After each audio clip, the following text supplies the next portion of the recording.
Spain, home of Picasso, Penelope Cruz, and for quite some time, fascism. Sorry to mention the F word, but Spain did let politics get in the way of football for quite some time. They applied to host the first World Cup, but when they weren't granted it, they refused to turn up. Then, after a reasonably sturdy performance in the next one, the Spanish Civil War got in the way of the '38 World Cup.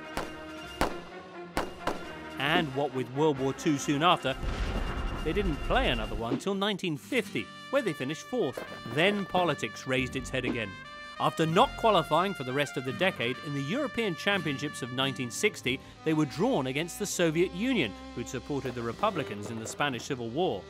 Franco didn't like this one bit, and Spain refused to play their Rusky rivals.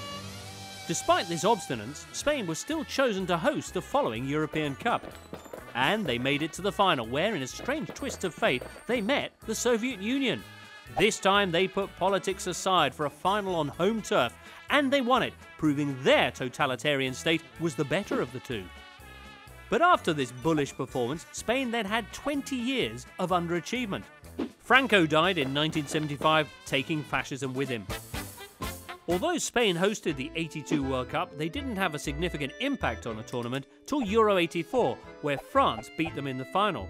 And it was back to their blue period of looking good in the qualifiers and early stages, only to chuck it all away when it counted. Ejemplo uno. In Euro '96, they made it through the opening group, only to become the only team in football history to lose to England on penalties.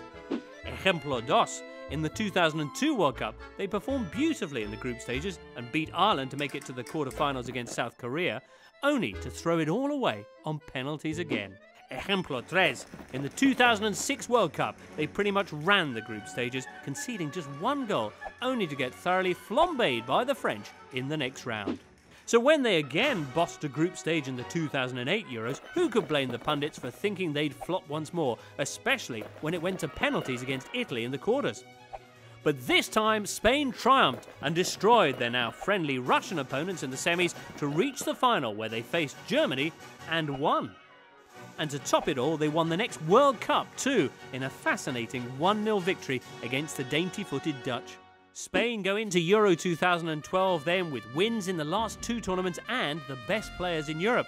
So, with the likes of Iniesta, will it be another fiesta or back to the siesta?